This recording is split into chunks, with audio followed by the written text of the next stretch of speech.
You've just landed a major promotion. The ink on the new contract is barely dry, but as the elevator rises to your new floor, there's a quiet, gnawing panic setting in, a creeping suspicion that a clerical error was made, that your achievements are entirely due to luck, and that any minute now, everyone is going to realize you have no idea what you're doing. That specific flavor of anxiety is called imposter syndrome, and it operates on a strange paradox. You might assume that reaching higher levels of success would validate your skills and make the doubt go away. Instead, each new achievement actually amplifies the fear of being exposed. It doesn't care about your resume either. This phenomenon reliably strikes fresh graduates taking their first entry-level jobs, right up to seasoned executives and CEOs leading Fortune 500 companies. Feeling like a fraud is not an indicator that you actually are one. It is a subjective psychological glitch. A miswiring in the brain that is triggered not by failure, but by the pressure of success itself. The architecture of the modern workplace practically guarantees this glitch will happen. We operate in hybrid environments where we are hyper-connected digitally, yet physically isolated. Without the casual day-to-day interactions of a traditional office, clear benchmarks for how you are actually doing are incredibly rare. This flowchart outlines what psychologists call the imposter syndrome cycle. It starts with high expectations, which rapidly feed into anxiety. That anxiety triggers severe overpreparation. When the project succeeds, you get a brief moment of relief, but then the cycle completes itself by immediately discounting positive feedback as a fluke. Now add modern external pressures. The rapid rollout of AI-driven workflows creates a constant fear of falling behind, while scrolling through social media highlight reels serves up a distorted view of everyone else's career. These forces strike the center, forcing the cycle to spin faster and faster. The modern corporate environment strips away objective perspective. You are left entirely alone with your unverified assumptions, paralyzed by metrics that exist only in your own head. To fix this, we have to reframe imposter syndrome.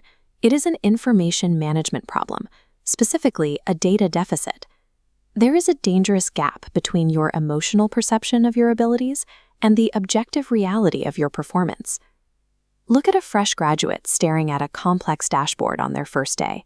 Because they lack data on the unwritten rules of corporate culture, their emotional perception tells them that asking questions will make them look foolish, so they physically shrink back and say nothing. Further down the hall, a mid-level software engineer is struggling with the exact same deficit. They see rapid advancements in AI coding tools and instantly feel obsolete. They are mistakenly comparing their own messy learning phase to a senior developer's polished middle-stage expertise. At the peak of this deficit is the senior manager.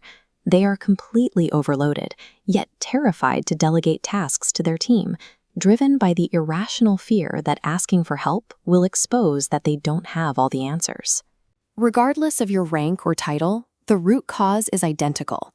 When you lack external, objective evidence of your capability, your brain defaults to relying on internal, subjective feelings, and feelings are terrible at evaluating competence. This is a weekly wins tracker. It is a simple matrix with blank columns for completed projects, compliments received, and measurable results. This is your primary countermeasure against the data deficit to build an undeniable record of success. As you populate specific metrics, like hitting sales targets or cutting process time, these measurable results act as a hard counter to anxiety. You cannot attribute quantified outcomes to luck. You also have to close the loop on external data. That means routinely asking managers and peers for structured feedback. You need their literal words and evaluations to permanently replace your internal doubts with external objective data points. If you're finding this framework helpful for navigating your career, take a second to like, share, and subscribe to Corporate Elevate for more strategies on mastering the modern workplace. Structured evidence is the only reliable antidote here.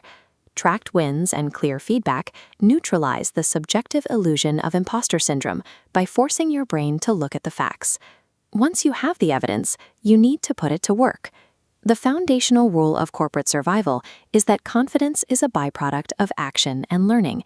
It is not a prerequisite that you wait for before you start working.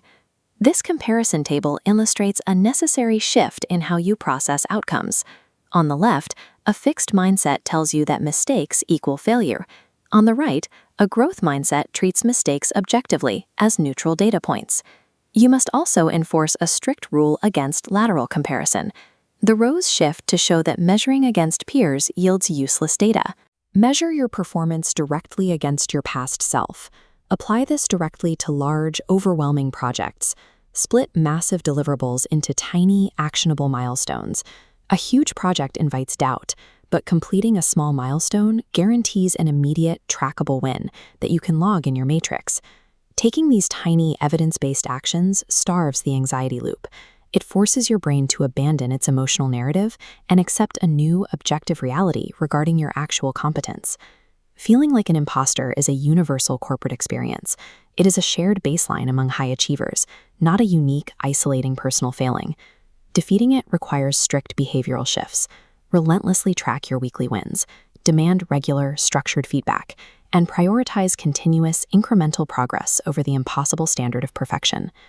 Ultimately, your career trajectory isn't defined by an absence of doubt. It's defined by the actions you take while doubt is still in the room.